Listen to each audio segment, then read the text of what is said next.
Chapter 143, sampai di Kerajaan Es. Untuk mencapai Kerajaan Es dengan kecepatan naga hitam seharusnya memerlukan waktu berhari-hari. Namun Xiao Tian bisa mencapai Kerajaan Es dengan begitu cepat karena campur tangan Dewa Petir. Dewa Petir terpaksa campur tangan karena keadaan yang begitu mendesak.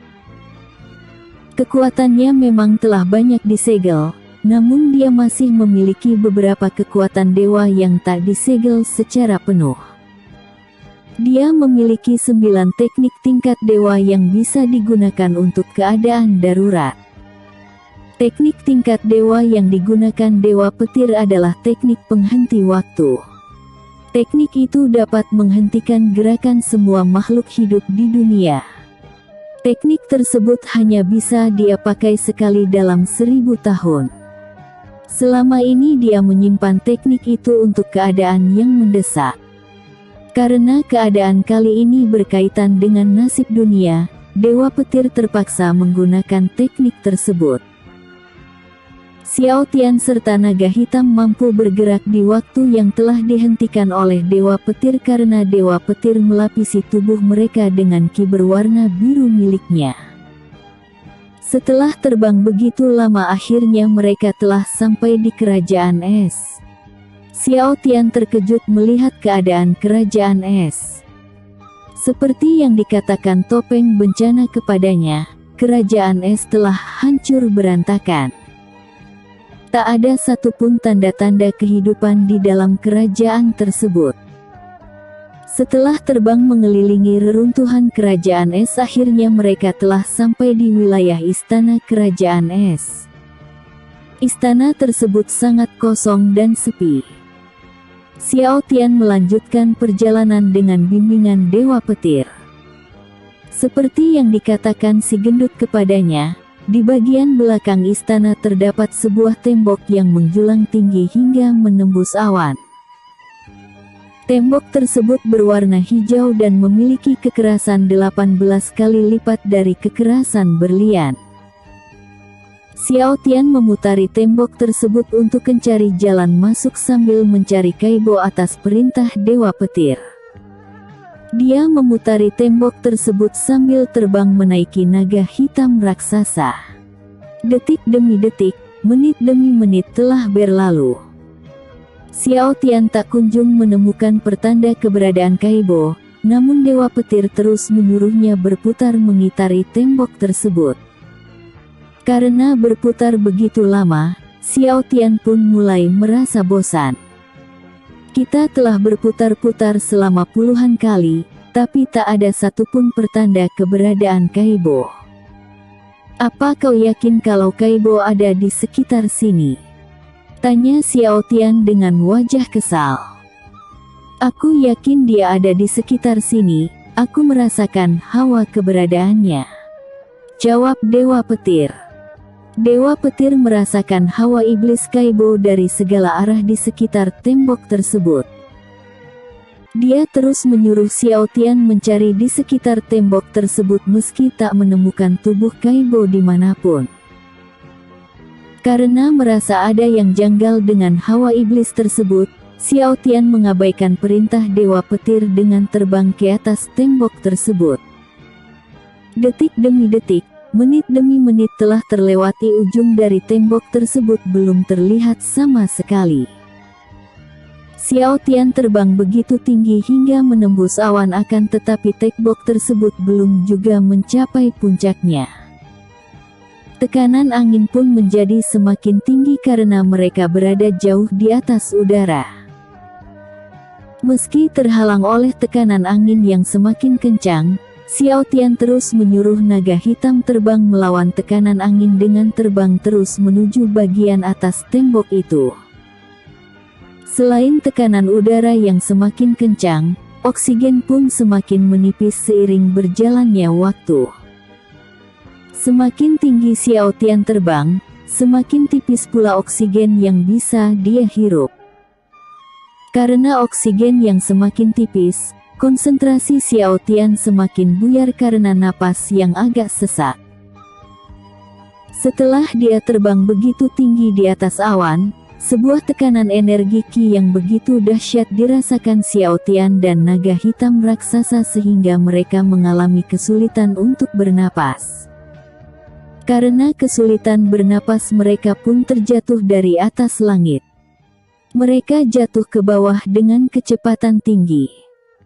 Xiao Tian berusaha meminta tolong kepada Dewa Petir, namun Dewa Petir tak menanggapinya.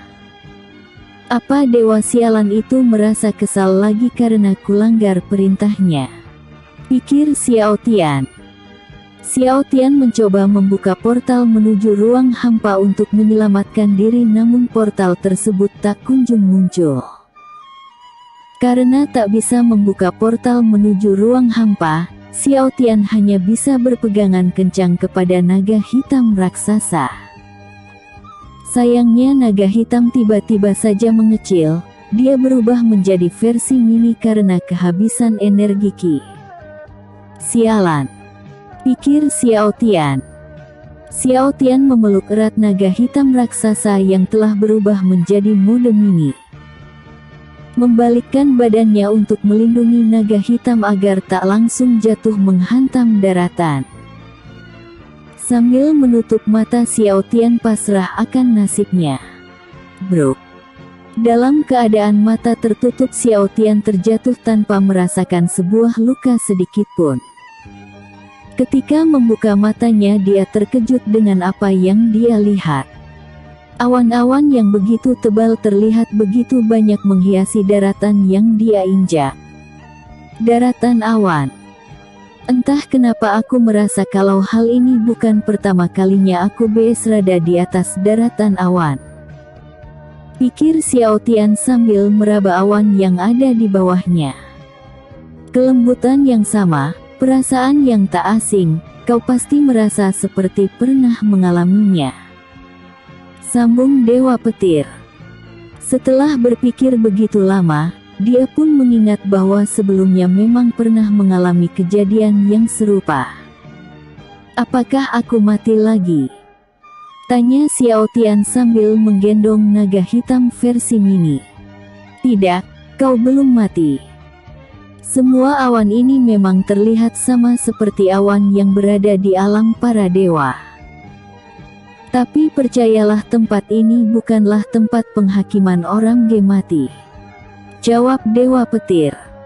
Maaf karena tak mendengarmu tadi, apa kau masih merasakan hawa iblis milik Kaibo? Tanya Xiao Tian. Tidak, aku tak merasakan hawa iblisnya lagi. Aku malah merasakan hawa para siluman. Jawab Dewa Petir. Siluman. Sebenarnya makhluk apa itu? Bagaimana bisa dia mengikuti kita sampai sini? Kalau memang begitu, aku akan menghabisi siluman-siluman itu dan menanyakan di mana mereka sembunyikan tubuh Fitri Jiali dan Putri Feng Yin. Sambung Xiao Tian dengan wajah serius. Hawa siluman yang aku rasakan bukan milik siluman yang waktu itu, hawa keberadaannya jauh lebih lemah dari yang waktu itu. Sambung Dewa Petir. Berapa jumlah mereka? Tanya Xiao Tian. Ratusan. Jawab Dewa Petir. Apakah kekuatan mereka jauh di atasku? Tanya Xiao Tian. Tidak, mereka jauh lebih lemah darimu. Jawab Dewa Petir.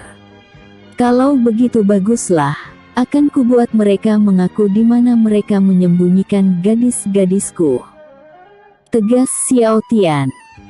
Setelah beberapa menit berlalu, suara para siluman mulai terdengar.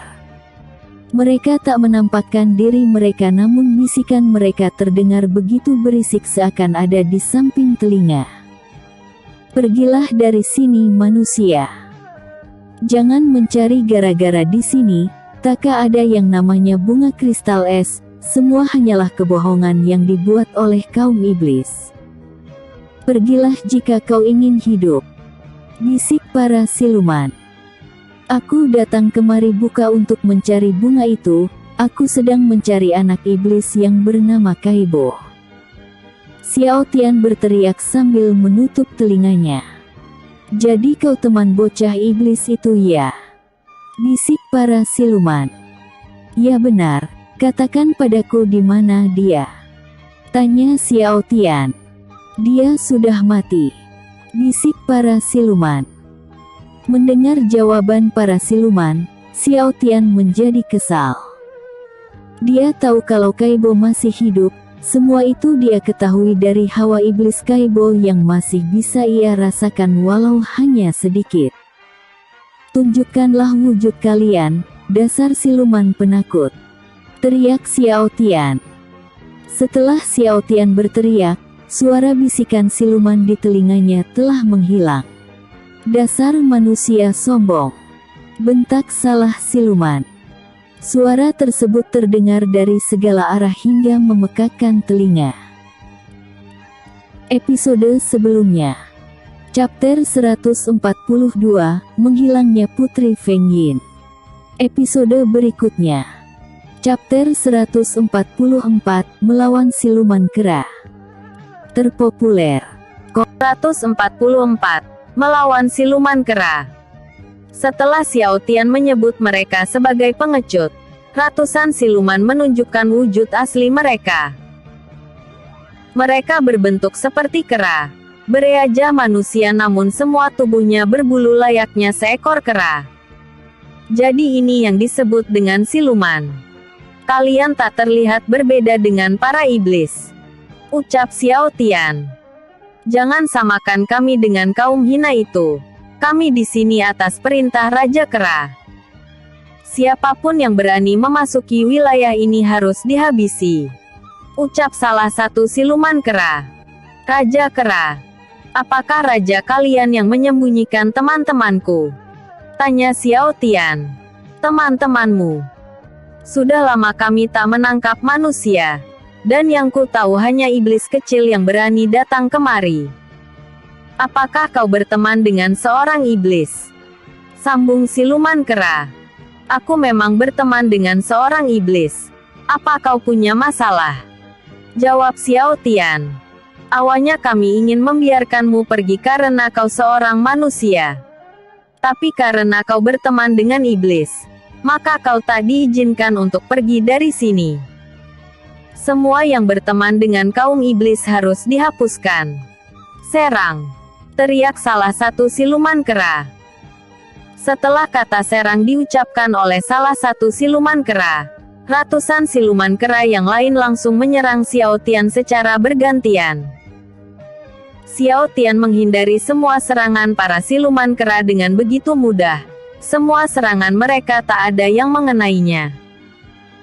Setiap pukulan dan tendangan yang diarahkan para siluman kera berhasil dia tangkis hanya dengan menggunakan tangan kanannya. Setiap siluman kera hanya bisa melancarkan satu serangan, baik berupa pukulan maupun tendangan.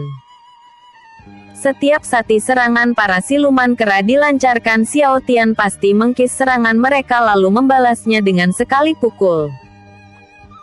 Para siluman kera terpental jauh karena pukulan Xiao Tian. Meski begitu mereka tak menyerah dan terus mencoba menyerang Xiao Tian secara bergantian. Kalian terlalu lemah bagiku. Menyerang dengan tangan kosong bukanlah ide yang bagus. Karena aku sangat ahli dalam menggunakan perkelahian tangan kosong. Jelas Xiao Tian. Para siluman kera tak mudah menyerah. Meski serangan mereka tak ada yang efektif, para siluman kera terus menyerang Xiao Tian dengan tangan kosong hingga mereka kehabisan energi. Setelah terbaring lemas karena kehabisan energi, para siluman kera berteriak sambil merintih kesakitan. Raja Kera, tolong kami. Ada manusia yang mengganggu kedamaian kami. Raja Kera, tolong kami. Kami sudah tak sanggup melindungi wilayah kami. Ucap para siluman kera. Bagus. Teruslah panggil raja kalian itu. Aku ingin menghajarnya habis-habisan. Ucap Xiao Tian. Tak lama kemudian sebuah tongkat emas raksasa yang begitu panjang jatuh dari atas langit. Tongkat tersebut mengarah menuju Xiao Tian yang berada di tengah-tengah gerombolan siluman kera yang telah terbaring tak berdaya. Atas peringatan Dewa Petir, Xiao Tian berhasil menghindari serangan tongkat itu. Dari atas langit terlihat seorang siluman kera dengan jirah emas yang begitu mengkilap, memakai sebuah perhiasan seperti mahkota yang melingkar di kepalanya. Para siluman kera memanggilnya Raja Kera Sun Wukong. Dia berdiri di ujung tongkat emas raksasa yang telah menancap ke tanah. Siapa yang berani mengganggu ketenangan semua anggota keluargaku? Bentak Wukong. Raja Kera, tolong kami, ucap para siluman kera. Bukankah sudah aku bilang pada kalian, panggil aku Dewa Kera.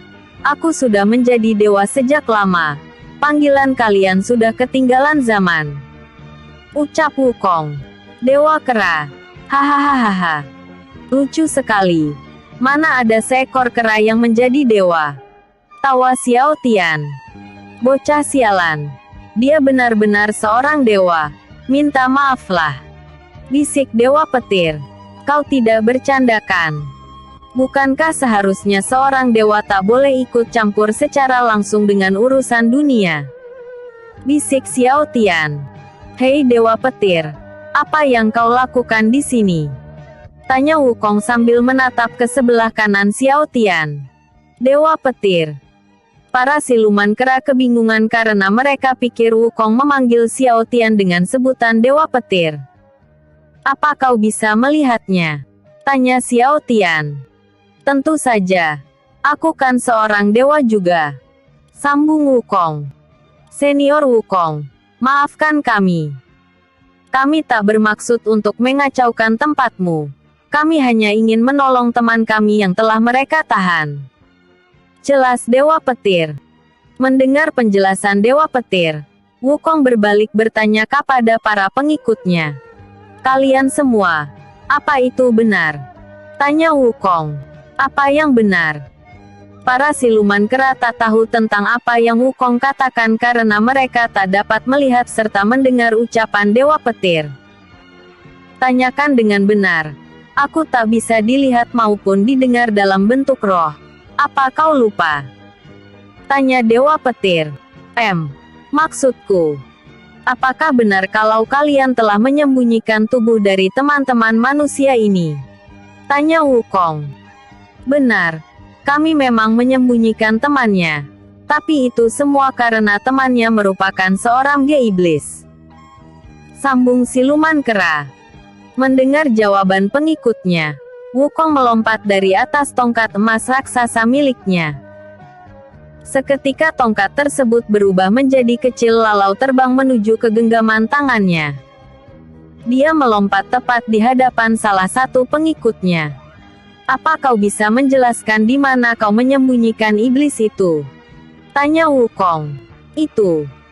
Salah satu pengikut Wukong mengalihkan pandangannya seakan dia tak mau memberi jawaban kepada dewa mereka. Karena tak kunjung mendapat jawaban, Wukong bertanya kepada siluman kera yang lain. Namun tak ada yang mau menjawab. Karena hal itu dia menjadi sangat kesal hingga berkata, apa kalian sudah tak mempercayaiku lagi? Aku memang memberi perintah kepada kalian, agar menangkap semua iblis yang melanggar perbatasan dan mengusir semua manusia yang berani menginjakkan kaki ke tempat ini. Kenapa kalian semua menutup mulut kalian? Apa kalian membunuh iblis itu? Tanya Wukong. Tidak, bukan itu masalahnya. Kami mengirim dia ke dalam labirin es. Jawab salah satu siluman kera. Apa kau bilang? Bentak Wukong. Wukong terlihat begitu murka karena mendengar kata labirin es. Melihat kemurkaan dewa mereka, para siluman kera berusaha bersujud sambil memohon ampun sambil menahan sakit karena luka parah yang mereka derita. Ampuni kami Dewa Kera, ucap para siluman kera. Xiao berdiam diri karena tak ingin menjadi sasaran Wukong yang sedang terlihat begitu emosi. Meski memiliki banyak pertanyaan di dalam hatinya, Dia kubur pertanyaan tersebut dalam-dalam sambil menunggu Wukong kembali tenang. Sebenarnya apa itu labirin es? Pikir Xiao Tian. Xiao Tian menatap ke arah Dewa Petir untuk menghilangkan rasa penasarannya tentang labirin es. Dewa Petir memahami maksud Xiao Tian ketika mereka saling bertatap muka. Melalui telepati, mereka pun saling berdiskusi. Dewa Petir, apakah kau tahu apa itu labirin es? Tanya Xiao Tian. Aku tak tahu. Tanyakan saja kepada Dewa Kera.